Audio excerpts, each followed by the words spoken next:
For me, the wave's been there as long as I can remember. Come along with me.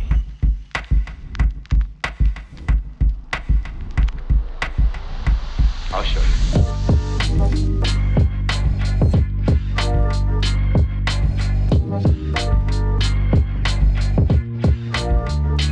If you'd like to help support the channel, as well as get early access to these episodes and see extras and outtakes, then check out the Patreon page, which will be linked down below. I grew up 10 minutes walk down the road from the castle, and my parents took me climbing here probably from when I was around 7 or so, and then did all of my training here more or less up until I moved to Sheffield. So this wall was really like my home for a long time. There'd be hard boulders set around the centre, but the majority of it you might do in 1 or 2 sessions, and then the wave was a place where you really had like all the projects you could work through. So I spent like countless hours sat under there just chipping away. I think as a feature, it looks really cool. Today, like I walked in and I forgot how steep it was. Looked at it and I was almost intimidated.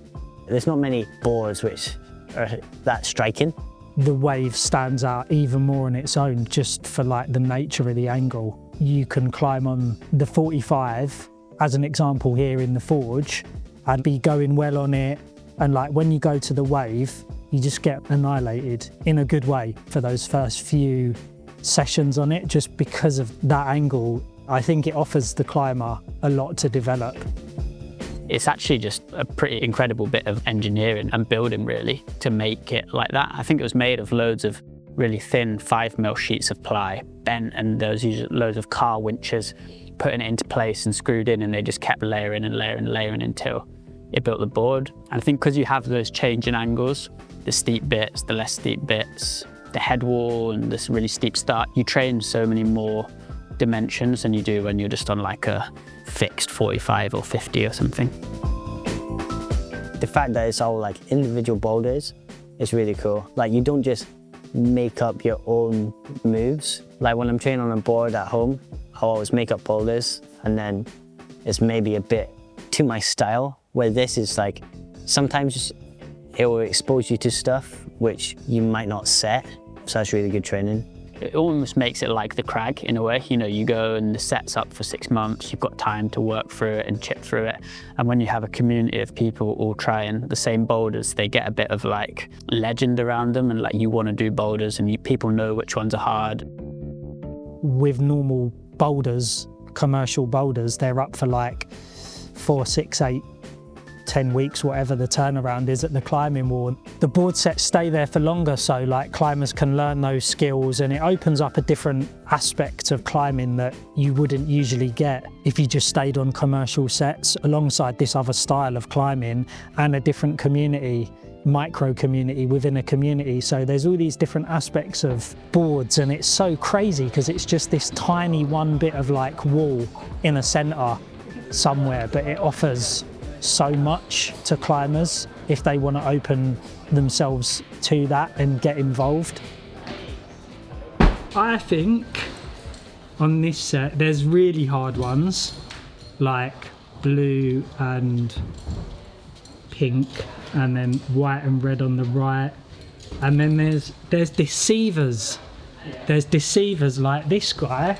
For me, this thing was a little bit of a deceiver. This sand thing was a slight deceiver. Yeah. For me, like everyone's gonna think hot, like, you know, it's an interpretation of hard, isn't it? This guy is a bit spicy.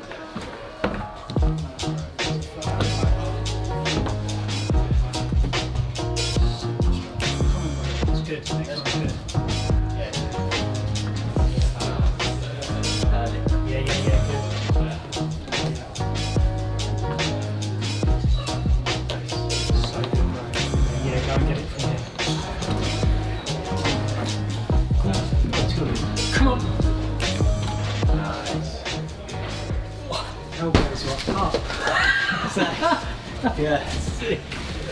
Good effort. Went narrow at the top. That was so sick. There's a real good boulder over here which I really enjoyed that Matt set. This guy here.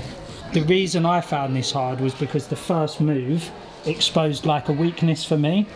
So that's why I found that hard, and I think that's what's cool about boards, is like everyone finds different boulders hard and easy depending on their strengths and weaknesses. So it's cool to like, for me to find that hard, and then one of these guys will probably just float up it, you know, and then maybe that roll probably won't be reversed on another boulder, but you get the point.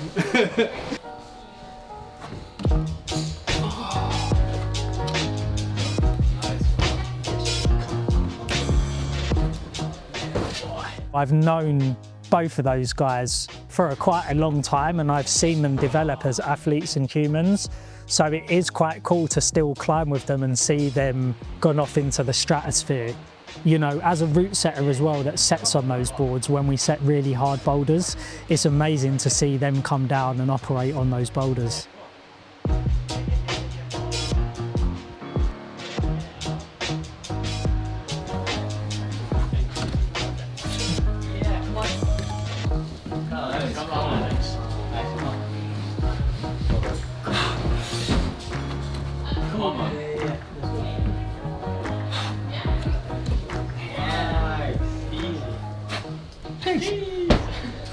That's strength. Yeah, but not as steep. The steepest spray what we have. We just wanted to like a short 40 hard. Come on.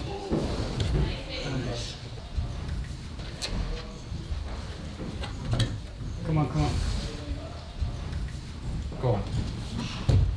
Nice. It's kind of blocked that.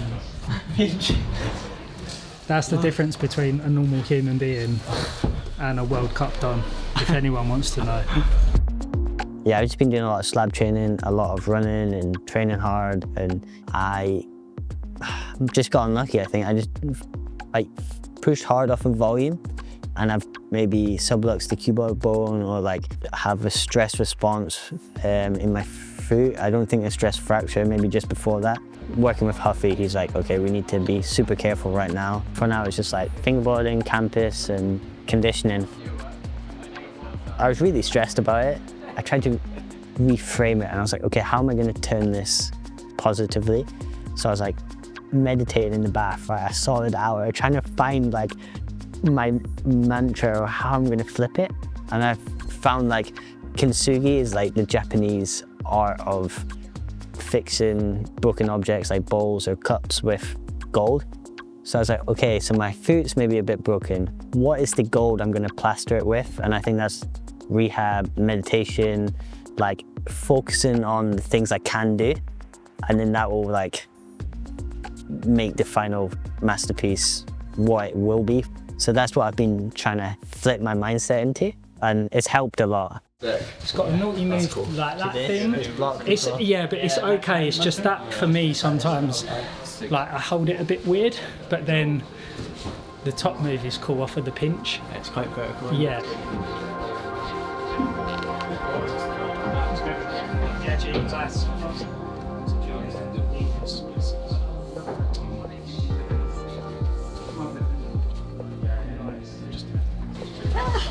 Yeah. I feel good. Yeah, you look good. You look really good. The holds on the wave, I think, definitely make it part of what it is. And there's probably holds on there that have been used on there since I started climbing on it almost 20 years ago. They're quite nostalgic as well, because you don't really see them on the walls anymore now that you have these modern holds. But for training, they're all like really, really good.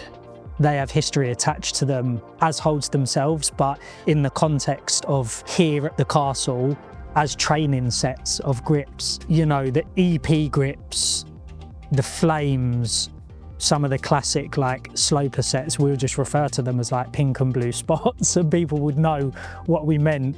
You know, like the swizzy edges within the community, they'll all mean something to someone, because someone will be able to identify with that specific hold set as a memory for them. As much as all of those hold sets mean something to me personally, they mean something completely different to like another climber, but in the same way. You know, this history and this feeling of these boards and holds is kind of what holds some of the magic as well. And some of it is not definable by something you can touch or see, but maybe more like you can feel when you go into the space and you climb on the holds. I was doing about the flames last night. Yeah. I wonder how hard that is. I Yeah, wonder if I can canvas it. see exactly, like I've got videos from like you know, back in the day when that flames or the yellow EP would have like the plate in the most steepest part of like the thing, and there was just legendary boulders like I can still remember on those grips, you know. This hold set is so classical. They've even got their own name, Swizzy Edges.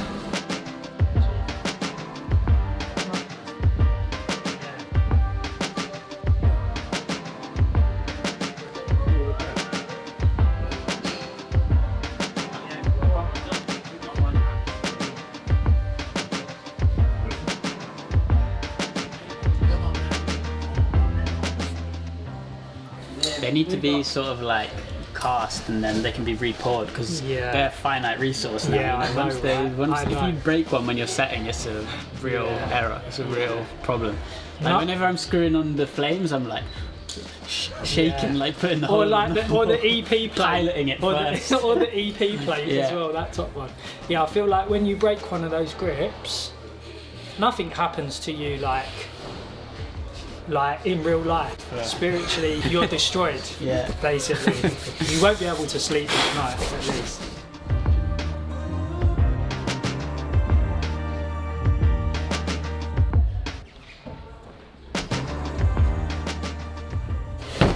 I think those things will probably be harder than anything you see in the World Cup. That's mad. I think people sometimes judge board climbing as being a very basic style of climbing, and I think all route setters will be able to agree that setting basic boulders is also an art form. You can set really bad basic boulders, or you can set really good basic boulders. You have to be able to understand the holds you're working with and the terrain you're dealing with on any set, but especially on the boards, they lend themselves to more, you can describe it as like basic because it's not a complex paddle or, you know, whatever it is, a coordination move.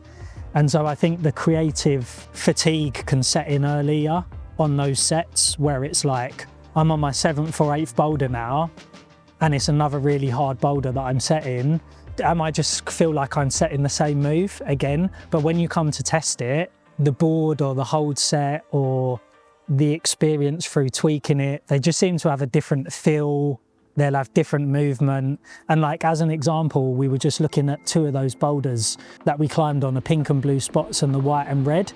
And if you stand back and look at the grips, they're kind of like in the same position up the wall, but the movement's completely different.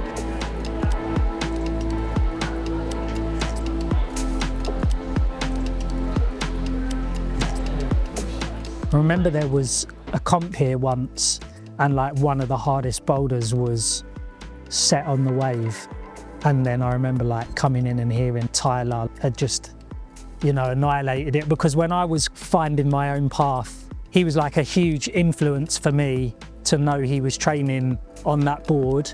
And I wonder if other people like Max and Jim, other people will see that same thing repeating itself. They'll be inspired by knowing those people climb on that board. So I think when we talk about like the history of the wave, there's like the history of how long it's been there, but there's also like the history attached to it of like these defining moments that people remember, and they replicate themselves infinitely in time, you know, just in different ways, which is, I think, a huge part of those boards.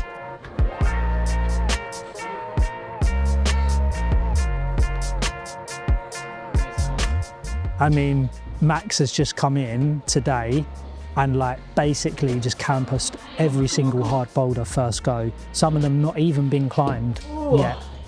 There's some strong people around London that have been on some of those boulders. So now that was a defining moment that will go down in another little thing of history. Oh, do you remember when Max came? That, like, you know what I mean? If I get strong on a board, when I go to competitions and look at all these holes, I'm like, well, I can hold every hole, I can do every move. So for that sense, it's like important and integral for my training, but it's also just like putting the speaker on, having the fan on, like these little things which are like nice processes to add to the climbing is fun. The culture is cool, and like we had Mejdi come over in winter, and he came over last week, and he's like, he wants to come over for the wood boards, for the boards. And it's like, okay, they have the good comp blocks in France, but here it's like, this is where you get strong.